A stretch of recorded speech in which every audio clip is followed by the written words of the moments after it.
গরম দুধের মধ্যে পাউরুটি দিয়ে দারুণ মজার একটা রেসিপি তৈরি করব। আর এই রেসিপিটা খেতে কিন্তু অনেক বেশি মজার, আর তৈরি করাও অনেক বেশি সহজ। অল্প উপকরণেই এই রেসিপিটা তৈরি করে নেওয়া যায়। প্রথমে আমি এখানে হাফ লিটার পরিমাণ লিকুইড দুধ নিয়ে নিচ্ছি। দুধটাকে আমি জাল করে একদম বলক আনতে হবে, তবে এটাকে ঘন করার কোনো প্রয়োজন নেই। আমি এর মধ্যে 1 চিমটি পরিমাণ লবণ দিয়ে দিচ্ছি।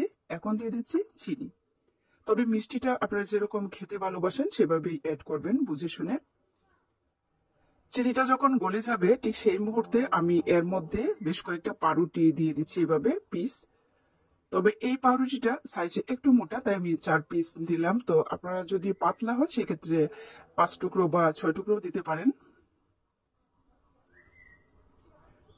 চুলার তাপটা একটু কম করে রাখতে হবে। আর পাউরুটিটা কিন্তু আমি একদম ব্রাউন কালার সহ দিলাম, মানে পাশের অংশটুকু। মাঝখানের অংশটা কিন্তু দুধের মধ্যে ভিজানোর সাথে এটা একদম নরম হয়ে যাবে। তবে পাশের যে ব্রাউন কালার আছে সেটা কিন্তু খুব মানে তাড়াতাড়ি গলবে না। চুলার তাপটা একটু কম করে কিছু সময়ের জন্য যখন আপনি ঢাকনা দিয়ে ঢেকে রাখবেন, তখন কিন্তু এটা একদম সফট হয়ে যাবে।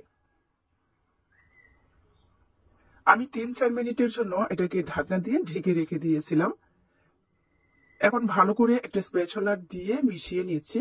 তবে আপনারা চাইলে কিন্তু ব্রাউন কালারটা বাদ দিয়ে তারপরে রেসিপিটা তৈরি করতে পারেন। এটাকে একদম মানে ঘন করে নিতে হবে, মানে একটু আটালো করতে হবে যেন ভিজা ভিজা না থাকে। তো এখন আমি এটাকে নামিয়ে ঠান্ডা করে নিয়েছি। হাতে সামান্য ঘি মেখে এখন এটাকে হাত দিয়ে একটু মধে নিতে হবে, যেন কোনো রকম গুটা গুটা না থাকে, একটু সফট হয় সেভাবে নিতে হবে। অনেক মজার একটা খাবার, একদম ভিন্ন রকম স্বাদের। অবশ্যই বাসায় ট্রাই করতে পারেন। এখন আমি এখান থেকে কিছুটা পরিমাণ নিয়ে প্রথমে গোল শেপ করে নিচ্ছি, তারপর একটু চ্যাপটা করে নিচ্ছি। আপনি চাইলে চারকোনা করেও তৈরি করতে পারেন, এটা একেবারে রুচিসম্মত। তো আমি সেম ভাবে সবকটাকে তৈরি করে নেব। আমি সবকটা তৈরি করে নিয়েছি। এখন হচ্ছে এগুলাকে আমি তেলের মধ্যে ভেজে নেব। তবে আমি কিন্তু হালকা তেলের মধ্যে ভেজে নেব। আপনি চাইলে তেলের পরিমাণটা একটু বাড়িয়ে দিতে পারেন। যখন তেলটা ভালো করে গরম হয়ে যাবে তখন চুলার তাপটা একটু কম করে রাখতে হবে, কারণ এটা কিন্তু খুব দ্রুত একটা কালার চলে আসে।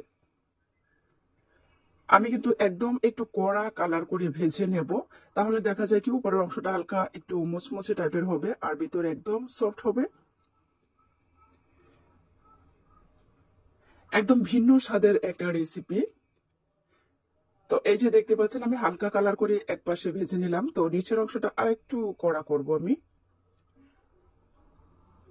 রেসিপি ভালো লাগলে সবাই একটু বেশি বেশি শেয়ার করে দিবেন, আর অবশ্যই কিন্তু বাসায় ট্রাই করবেন। যে কোনো খাবার নিজে তৈরি করে না খেলে কিন্তু তার স্বাদ কখনোই আপনি বুঝবেন না। এই যে আমি একটু কড়া করে ভেজে নিলাম, চুলার তাপটা একটু কম করে রেখে আমি একটু বেশি সময়ের জন্য রেখে দিয়েছিলাম। এক পাশে হালকা এক পাশে একটু কড়া, আর উপর অংশটা হালকা একটু মানে শক্ত হয়, একটু মুচমুচে টাইপের হয়। খেতে কিন্তু দারুণ মজার একটা রেসিপি। অবশ্যই বাসা ট্রাই করবেন। তো ভিউয়ার্স, আজ বিদায় নেব। সবাই ভালো থাকবেন। আল্লাহ হাফিজ।